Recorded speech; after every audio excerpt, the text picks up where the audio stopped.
In the previous lecture, we have started to deal with the problem of damped harmonic oscillations. And in the first part of this lecture, you have seen how we can find the equation of motion of damped harmonic oscillator, and you have also seen the solution of that very differential equation. So in this in this second part of the lecture on same subject, I have mentioned here the final result which we have obtained in the first part of this concept. You have seen that when an oscillator or a particle oscillates in a viscous medium, in a resistive medium, then it's it executes motion about its equilibrium position. And at any time t, the displacement of the oscillator was obtained in the first part of the lecture, and the expression for the displacement of the oscillator at any time t was this much. You can see I have mentioned this result, and this is the final result of the first part of the lecture.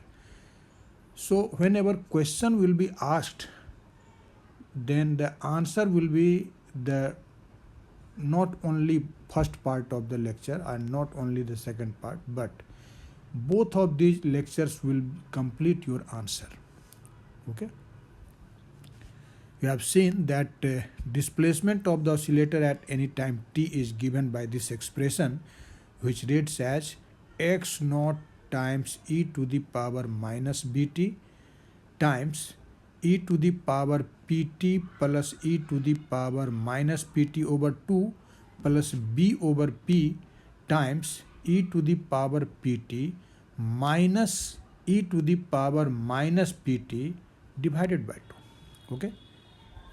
I hope you can remember this result because you have already seen in the first part of the lecture. Okay. Here you know this x naught represents the displacement of the particle that at t equal to 0. It means this is the value of x when t is 0. Okay. And b, this is called damping coefficient, and this damping coefficient you have considered this is equal to r divided by 2m, where r is the resistive constant or damping constant. Okay. And I have assumed that this quantity p is equal to a square root of b square minus omega naught square, where omega naught is given by a square root of k over m, where k is the force constant and m is the mass of the oscillator. And this omega naught, you know, it is called natural frequency of the oscillator. So this was the final result of our first lecture on this damped harmonic oscillation. Now actually, the nature of the motion of the oscillator depends on the value of this p. P decides what type of motion the oscillator will execute about its equilibrium position. Okay. And since p is equal to a square root of b square minus omega naught square, so the what is the value of b and value of omega naught, or in between b and omega naught, which is greater and which is smaller, that matters. That decides the nature of the motion. Okay. So in this regard, we will consider three cases, or in other words, you can say that we will assume three conditions under which we will discuss the nature of the motion of the oscillator in this retarding medium. Okay. And you will see in when we will consider the three cases, in first two cases there will be no oscillation. Only the oscillation will take place in third case. So I will suggest you, whenever this question will be asked in university examination particularly, then you can overlook, or you can omit the first and second case if you have a time lag. But if you have sufficient time for writing the answer, you should write all the three cases. But if you need some time, more time, then you can escape the first and second case, because oscillation will take place only when we will consider the third case. Okay. So let us see what are the three situations in which we are going to discuss the nature of the motion. Actually, in first case, we are going to see what will be the nature of motion if we will consider the case of over damping. When you say over damping, it means the medium is much viscous. It means this medium will exert a large resistive force, a large damping force on our oscillator. So in case of over damping, definitely this damping coefficient B will be greater than the natural frequency omega naught, or you can say that B square is greater than omega naught square. Now since P is equal to a square root of B square minus omega naught square, and we have assumed that B square is greater than omega naught square, so it is obvious that this quantity P will be real and positive. Okay. And as it is real and positive, so it is evident from this equation that this x will decrease with time continuously. Okay. Because there is a exponentially decaying factor here, e to the power minus bt. Okay. So in this condition, it is found that the displacement x decreases from its initial value x naught regularly and continuously. And you can also see when this t will tend to 0, when not 0 but infinity, then what will happen? Actually, in that condition, you can see this factor e to the power minus bt will be what? This will be e to the power minus bt times infinity, and this is e to the power minus infinity, and you know when you will raise minus infinity power on a number which is greater than 1. Now this e is greater than 1, this is 2.718, and therefore this will be equal to 0. Okay. So ultimately, you have seen earlier, I have told you in the definition of damped harmonic oscillation that after a long time the displacement will become 0. It means the particle will not move, it will come to rest. So in this case of over damping, the displacement of the particle from the equilibrium position decreases continuously, and after a long time it becomes 0 and oscillator comes to rest. Okay. Actually, when you say t tends to infinity, the beginners think that this time will be very large. This will be of several years, several hours, several minutes. But in actual practice, here the time t during which the motion will be stopped, that is very small. But mathematically, we say that when t tends to infinity, then x becomes 0. And so you can say that there will be no oscillation in this case. Okay. Because in the solution, there will be no oscillatory term like sine function or cosine function. Okay. Actually, this type of motion is called aperiodic deadbeat motion. Okay. And in practice, such aperiodic deadbeat motion is found in a deadbeat moving coil galvanometer, or you can also see such motion in case of a pendulum vibrating in a very viscous liquid like oil or honey.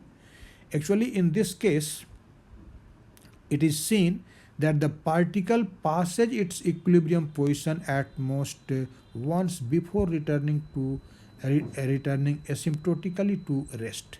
Actually, it means when you will hang a pendulum in a very viscous medium and you displace the pendulum from its equilibrium position, and the medium is very resistive, and if you release this bob will slowly and slowly come to the equilibrium position, and perhaps it will not move away from this equilibrium position now.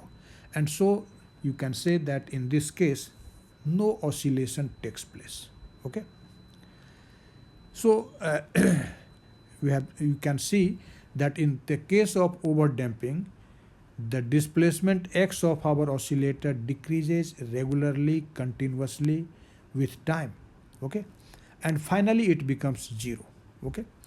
So I have shown this variation of x with t in this figure. You can see when t is equal to 0, then you know x is equal to x naught, which is the maximum value of x. And so at t equal to 0, you can see I have shown here x naught.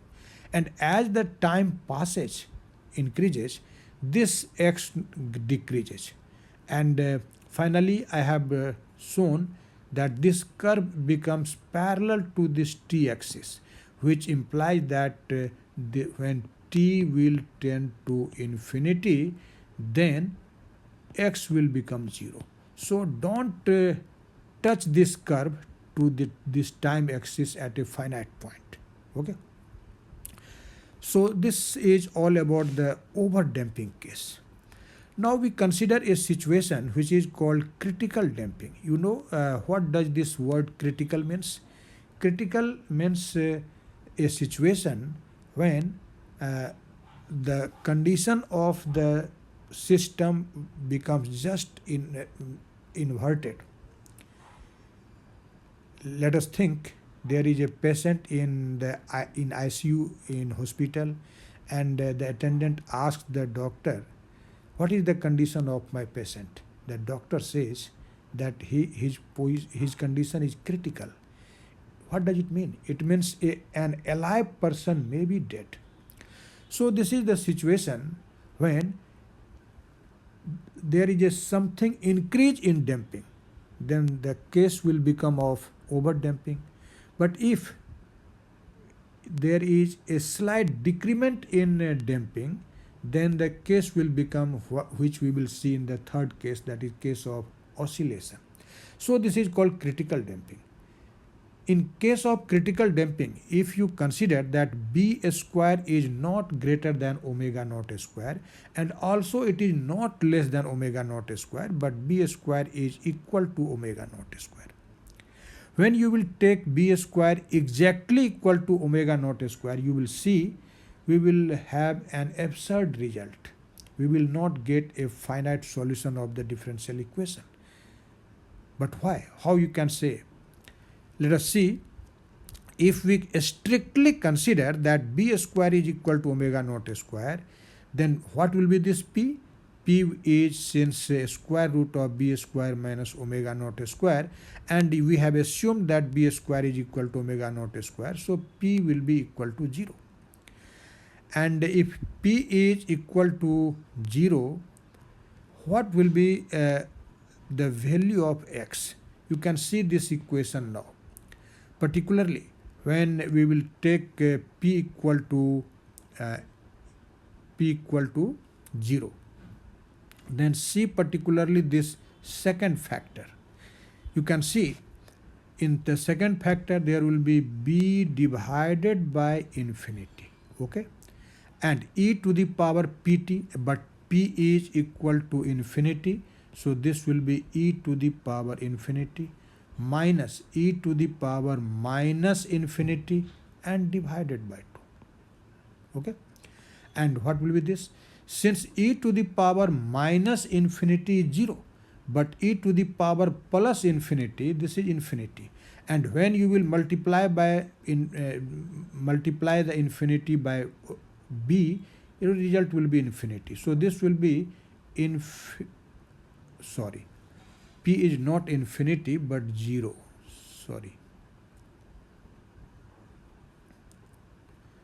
You can see this is not infinity but 0.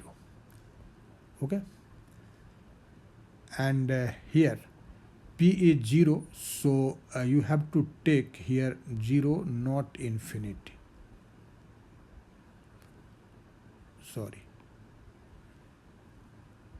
We should take 0. So this is e to the power 0 and e to the power 0. Okay, and e to the power 0, this is 1, and this e to the power 0 is also 1. So 1 minus 1 will be 0, and 0 times b is also 0. So this is in the form of what? This is in the form of 0 divided by 0. And you have definitely studied in your course of calculus in chapter limit that this 0 by 0 is indeterminate form. 0 by 0 cannot be determined. So in this condition, this x becomes indeterminate. And x becomes indeterminate. What does it mean? It means we cannot find the exact solution of the differential equation of a damped harmonic oscillator when we consider b square is exactly equal to omega naught square. In other words, you can say that in this very condition, the solution breaks down. Solution of the differential equation of motion of damped harmonic oscillator breaks down. And so you cannot take b square exactly equal to omega naught square to get a valid solution. So mathematically we consider that b square is not exactly equal to omega naught square, but it is approximately equal to omega naught square. In other words, you can say that this b square minus omega naught square's square root, which is p, that p is not exactly equal to 0, but it is almost 0. Or in more mathematical way, you can say that this p is tending towards 0. Okay. So taking p tending towards 0, you can get a valid solution. Okay. So we consider that in case of critical damping, b square is tending towards omega naught square, and so this p will tend to 0, or any number which tends to 0, which is very close to 0, that will be much smaller than 1. So you can also say that in this condition, p is much smaller than 1.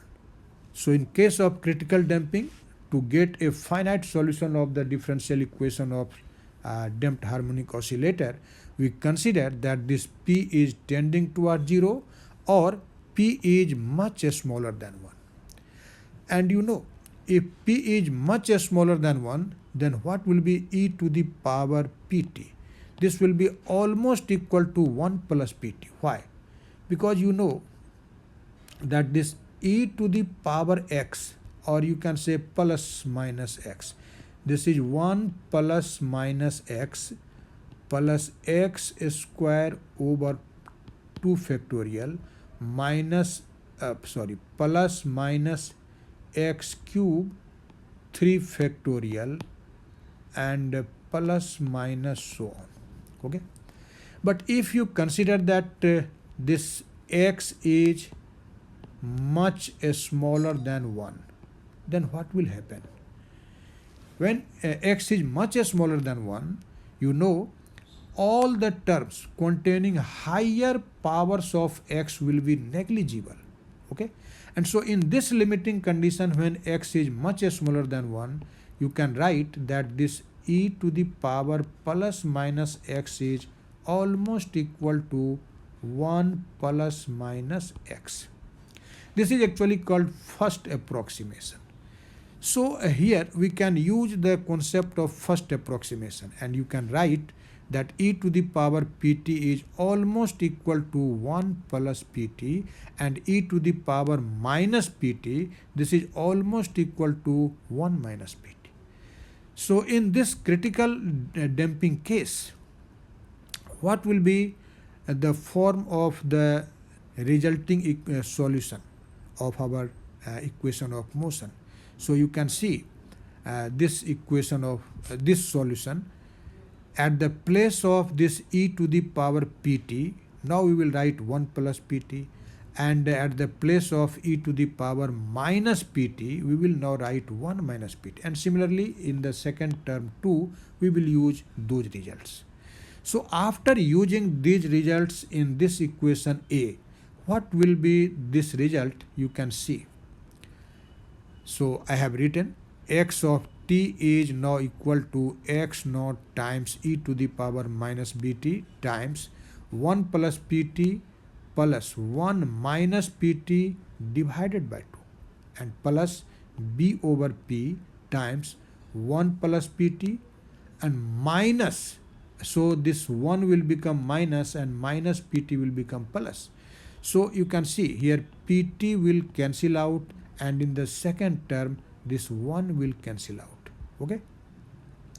So here in the first bracket there will be 1 plus 1, which is 2, and when you will divide it by 2 your result will be 1. Okay. And in the second term there is b by p, and here pt plus pt is 2pt and divided by 2. So now this p and p will cancel out, this 2 and 2 will also cancel out, and so finally in this case of critical damping we get x of t equal to x naught times 1 plus bt into e to the power minus bt. Okay. Here you can also see that in this condition, if we consider that this t is equal to 0, what will be x? X will be simply x naught, because when t is 0, this bt will be 0, and e to the power minus bt, that will be e to the power 0, and that is equal to 1. So x is equal to x naught.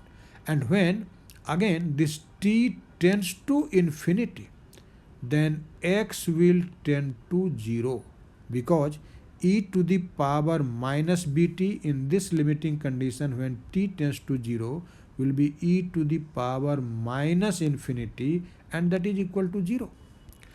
So like the first case, in this case too, this x decreases with increase in time. But here in this condition, the fall of x with respect to in comparison to the first case will be smaller. So the variation of x with t in this case too is like the first case with slight difference, and you can see I have shown in this figure that at t equal to 0 x is again x naught, and with increase in time t x decreases.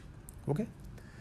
So actually in this condition you can say that when b square is almost equal to omega naught square, it means we are considering the case of critical damping, then the motion of the oscillator is neither overdamped nor oscillatory. In this case too, finally the particle or the oscillator will come to rest, and so there is no oscillation. Okay. So we simply say that it is just a transition stage between the dead beat motion and the damped oscillatory motion. As I have told you earlier, this word critical is used in this situation. If there is slight increment in damping, this motion will become dead beat motion. But if b square will be slightly less than omega naught square, then the motion will become oscillatory, which we will see just now in the third case. Okay. So I think we have understand how what is the solution of the equation of motion of the damped harmonic oscillator when we consider that there is a situation of critical damping. Okay. Now let us see the most important situation, which is actually the title of the video. That is, you say that we are going to discuss the damped harmonic oscillations. Actually, you have seen that in first two cases, when we consider the case of over damping or critical damping, there is no oscillation. Okay. But in this third case, we will now see that our particle will oscillate. It will be in oscillatory motion. And this is the case of low damping.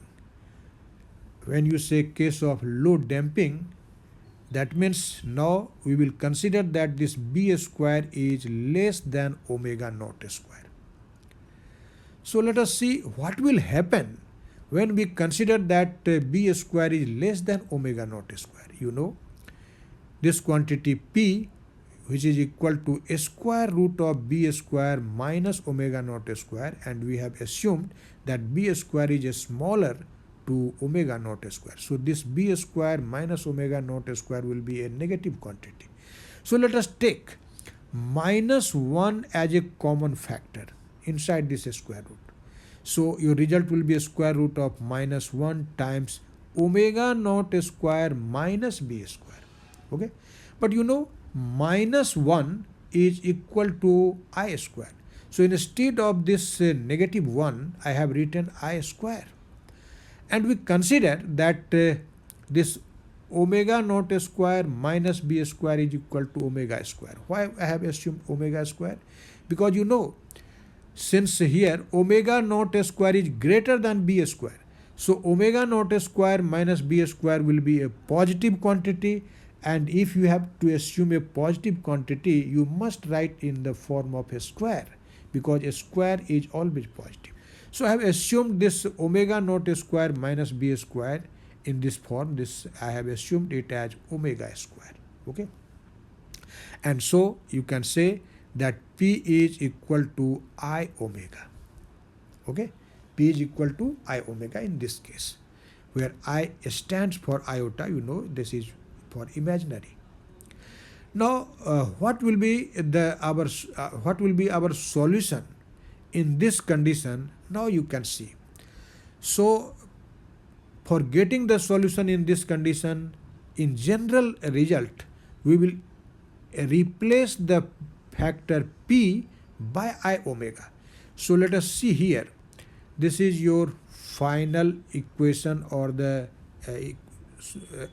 general solution of equation of damped harmonic oscillation. And so where there is P, at the place of P, now we will write what? I omega. So in the terms, exponential terms in the first bracket, inside the first bracket, and also inside the second bracket, and here in denominator, everywhere I will replace P by I omega. So replacing P by I omega, what will be our result? Now you can see here.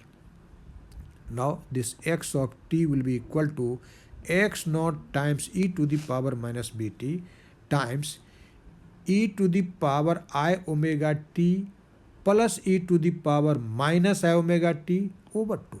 Okay, and plus b over p, but here at the place of p I have to write I omega. I have written here omega and I is written here. You can see this is I omega.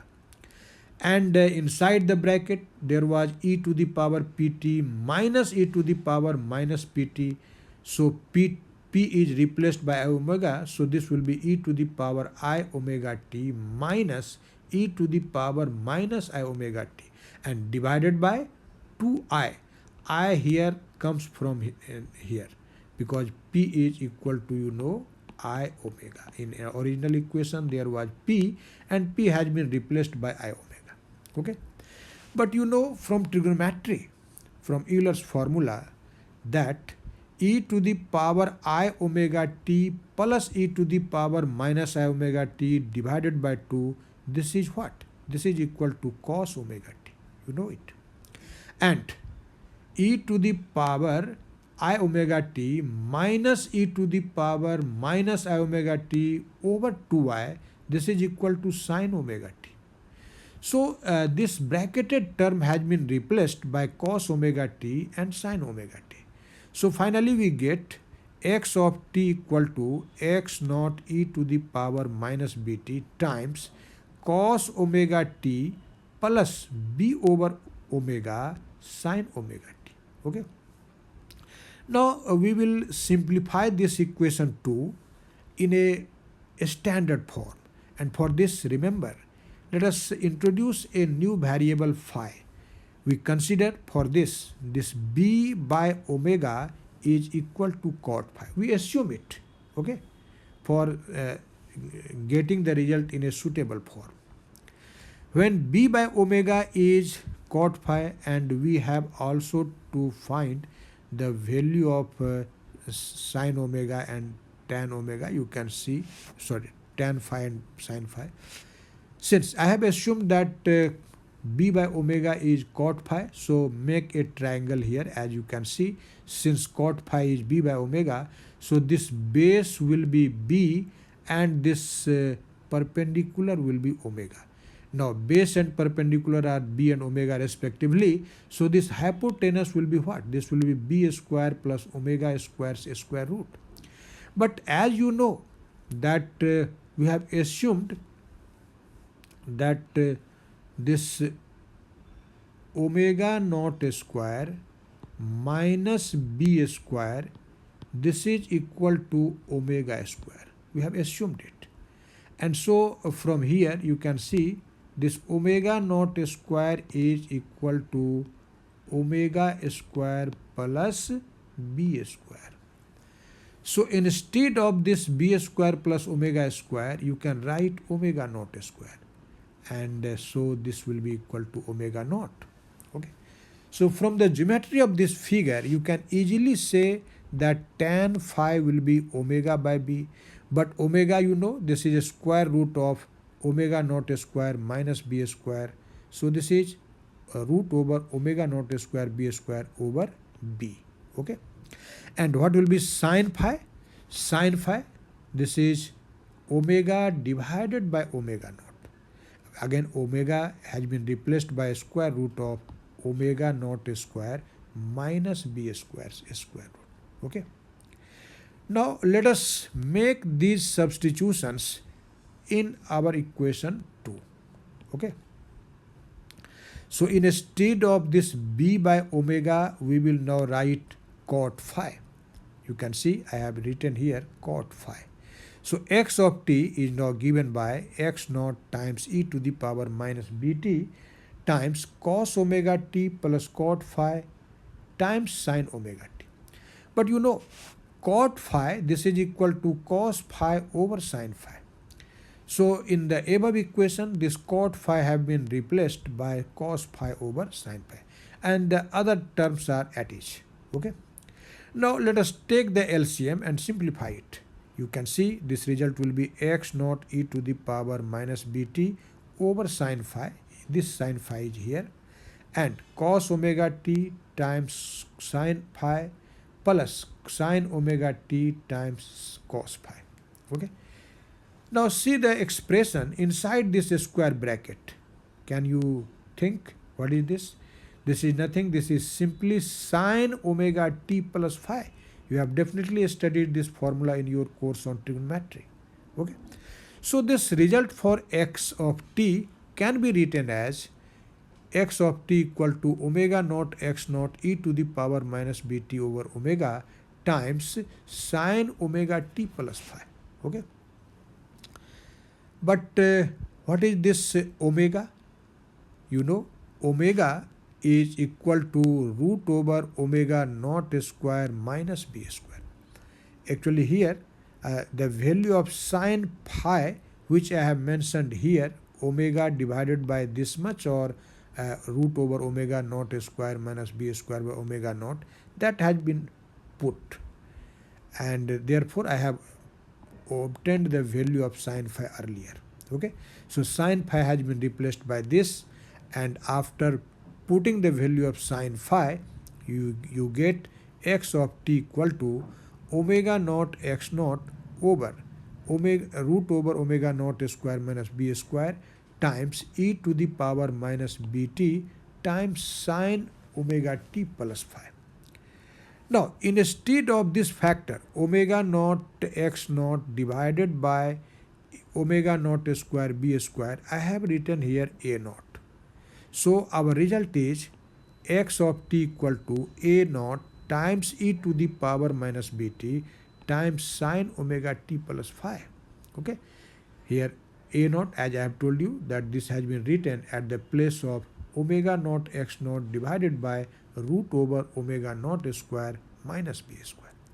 Now if you consider that this a naught times e to the power minus bt is equal to a, then the above equation can be written like this. This is x of t equal to a sin omega t plus phi. Okay. When you have seen this equation, definitely one thing in your mind has come. What are you thinking? Can you remember? This is just equation of simple harmonic motion. And you know, sine function or cosine function is an oscillatory function.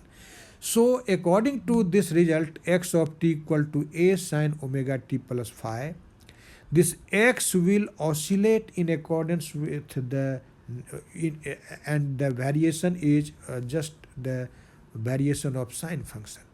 So in this case, our particle will oscillate with this frequency omega. This omega is the frequency of oscillation of our particle. But this omega, you know, is different from omega naught. So in this case, the particle oscillates about its equilibrium position with a frequency omega, which is different from its natural frequency. The natural frequency of our oscillator was omega naught. But in this case, the particle is oscillating not with frequency omega naught, but some another frequency, some different frequency omega. Okay? But when you have studied this equation in case of free oscillation, this A, which is called amplitude, that was constant. But here you can see this A is not constant, but A is equal to A naught times e to the power minus bt. Here A naught is constant, but due to this exponential factor, you can say that the amplitude A of this oscillation is not constant, but it is exponentially decaying. Amplitude of the oscillator will decay exponentially. Okay? And as it will decay exponentially, so finally this amplitude of oscillation will become zero and our oscillator will come to rest. But in the beginning, this will oscillate. So this is called actually the damped harmonic oscillation. Why it is called damped harmonic oscillation? Because amplitude of the oscillation is not constant. It is decreasing. It decays with time exponentially, and that's why it is called damped harmonic oscillation. Okay? And I would like to suggest you remember this final equation and this expression for amplitude too. Actually, in the first part of the lecture, I have written this expression for amplitude directly when I have discussed the definition of the damped harmonic oscillation. Now you can see how we can obtain that during this damped harmonic oscillation, amplitude of the oscillator is not constant, but it decreases exponentially with time. Okay. Now, after getting the solution for the low damping case, you can see there are three important conclusions in this result. What are these three important conclusions? You can see it here. As I have mentioned, you can see the motion of the system is oscillatory because sine function is present, you can see, and the displacement x varies as sine function. Okay. And the amplitude of this simple harmonic motion is not constant, as I have told you, but it varies with time and it decays with time, it decreases with time asymptotically or exponentially. Okay. And you can see when t is equal to 0, then A will be equal to A naught, and this is its maximum value. But when t will tend to infinity, this e to the power minus bt factor will be 0, and so A will be 0. And that's why I have said earlier that this oscillation will not continue for a very long time. After some time, this oscillation stops. Okay. And in this figure, you can see how this amplitude A varies with time. Actually, you can see that at t equal to 0, the amplitude is maximum. This is A naught. But as the time increases, this amplitude decreases exponentially. So the figure explains how the amplitude in this case decreases with time. Okay. Now let us see how the displacement x will vary with time. Since the motion is oscillatory, so x will oscillate about the equilibrium position, but with decreasing amplitude. Okay, so this figure actually depicts how x varies with t. You can see at t equal to 0, x is maximum, this is x naught, and as time increases, the particle oscillates, but the amplitude is decreasing. You can see initially the amplitude is x naught, but here after some time amplitude is this much, which is less than x naught. After that you can see amplitude is this much, which is less than the previous value. So in this way amplitude decreases, decreases, decreases, and finally becomes 0. Okay, so this figure shows how the displacement x varies with time t. Okay, now as I have told you that in this case our oscillator oscillates with a frequency omega, which is different from its natural frequency, and the time period of oscillation depends on this frequency. So we can easily find now what will be the period of oscillation of our oscillator in this condition. As you know, period of oscillation is given by t equal to 2 pi over omega. But you have seen that this omega is equal to a square root of omega naught square minus b square. So time period of oscillation of a damped harmonic oscillator is equal to 2 pi over a square root of omega naught square minus b square. Okay. Now let us think, if damping is not present, that is our medium is not viscous, it is not resistive, and our oscillator does not experience any resistive force. You know, in that condition the oscillation is called free oscillation. So in case of free oscillation, you know, this damping coefficient will be 0. And if damping coefficient is 0, what will be the time period? For getting the value of time period in this case, simply in equation 4 we will put 0 at the place of p. And if you assume that the time period of the free oscillation is t naught, then this t naught will be equal to 2 pi over omega naught. Now let us compare this equation 4 and 5. Okay. As you can see, in equation 4 in denominator there is a square root of omega naught square minus b square, and in equation 5 in denominator in RHS is omega naught, and you know omega naught square minus b square's square root, this is less than omega naught. Okay, and so this t will be greater than this t naught. So the time period of the damped harmonic oscillator is greater than the time period of free oscillator. Okay, this is a very remarkable fact. Now let us consider that damping is increasing. As you can see, when b will increase, the denominator will decrease and time period will increase. So with increase in damping, time period of this damped oscillator will increase. If in a particular condition you assume that this b tends to omega naught, that is, we are considering the case of critical damping, because in case of critical damping b tends to omega naught. In that condition, what will be this t? T will be equal to 2 pi root over 0, and that will be infinity. So in this condition, in case of critical damping, you can say time period of oscillation tends to infinity, and but time period must be finite. So we can say that even in this case, when b is almost equal to omega naught, there is no oscillation will take place. And in an extreme condition, when you consider b is greater than omega naught, that is, now you are considering the case of over damping.